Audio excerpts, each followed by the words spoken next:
Ainda na questão espiritual, o texto de Daniel, capítulo 6, versículo 5, fala que os amigos de Daniel não acharam, ou os inimigos, né? Os amigos não, os inimigos de Daniel não acharam nada de errado nele.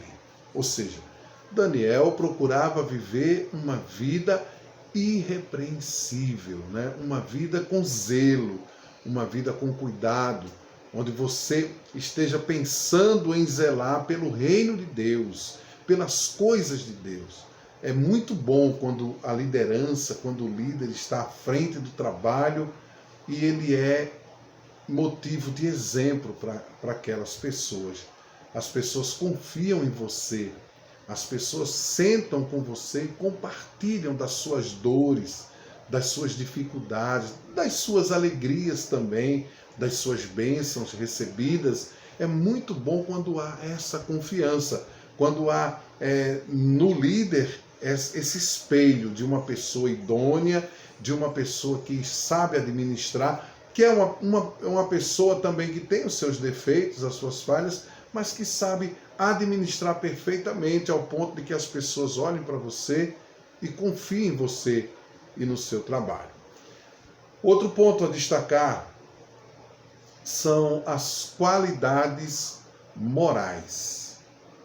Para ser líder do reino de Deus, é preciso que a sua vida seja limpa, né?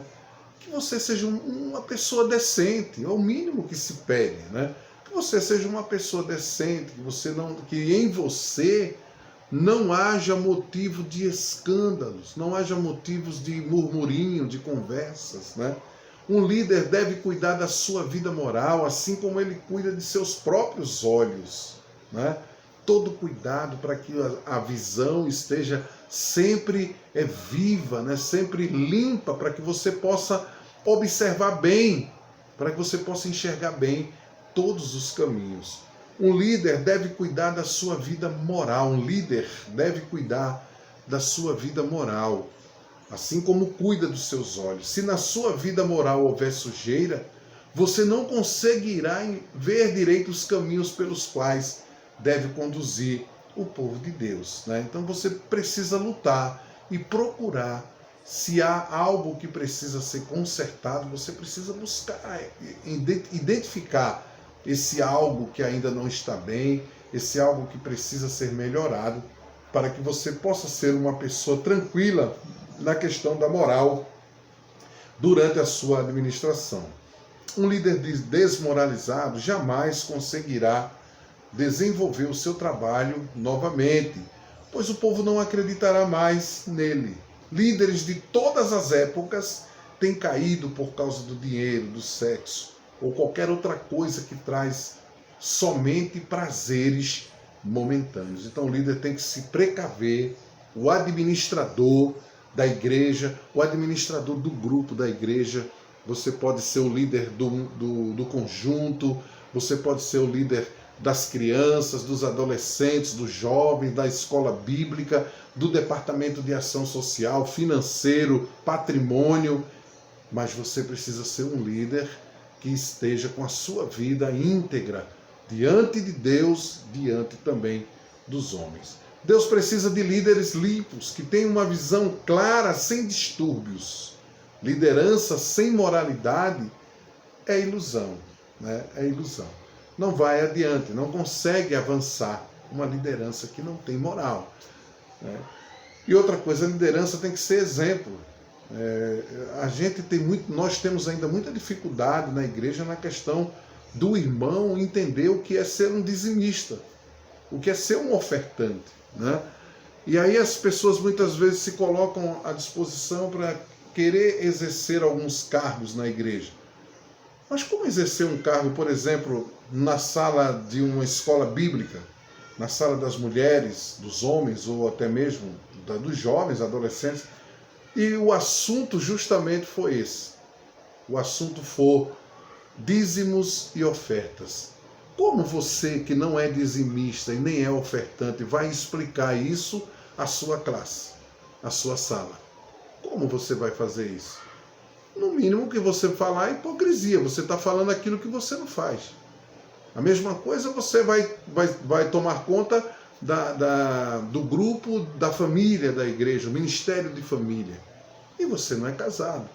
Você vive sem ser casado. Então, como é que eu vou eu vou pregar o casamento, ensinar o casamento, se nem eu ainda consertei a minha vida? Então, precisa ter sim essa moral, precisa ter sim essa postura. A vida do líder precisa ser uma vida de moral. Veja o que diz o texto de Gênesis, capítulo 39, versículo 9. José se negou à mulher de Potifar, de não ter relações com aquela mulher. Mas por que ele se negou? Porque as pessoas iriam falar? Não. Quem conhecia José? José era um escravo. Não sabiam que José era filho de Jacó, não sabia que José tinha sido... Eles até poderiam saber que José tinha sido vendido pelos seus irmãos, mas não conhecia o Deus de José. Mas ele conhecia. Ele não deitou-se com aquela mulher por conta das pessoas. Ele não deitou-se com aquela mulher para preservar a sua moral com Deus, obedecer a Deus e continuar mesmo diante de uma adversidade, de uma situação difícil.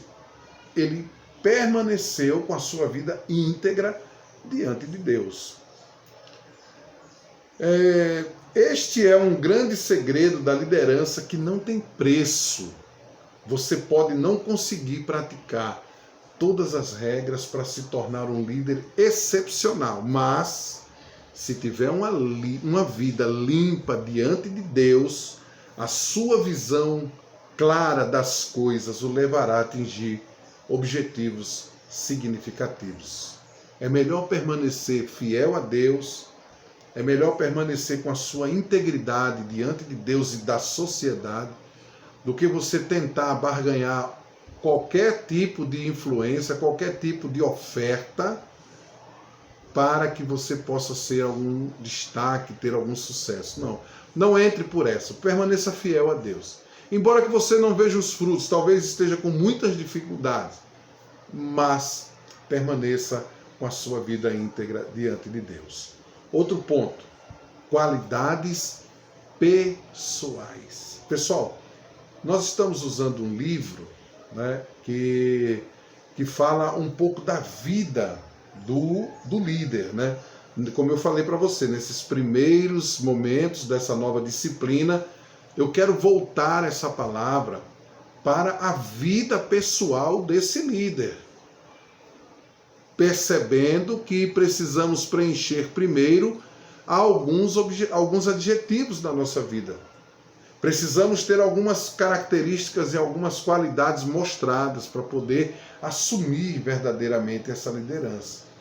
Não pode ser de todo jeito. Vamos liderar o reino de Deus. Vamos cuidar do reino de Deus. Como Paulo disse, nós somos embaixadores, né? Nós somos embaixadores. Somos representantes do reino de Deus aqui na terra. Então a gente vai concluir daqui a pouco agora, no próximo bloco, melhor dizendo, com as qualidades pessoais desse líder.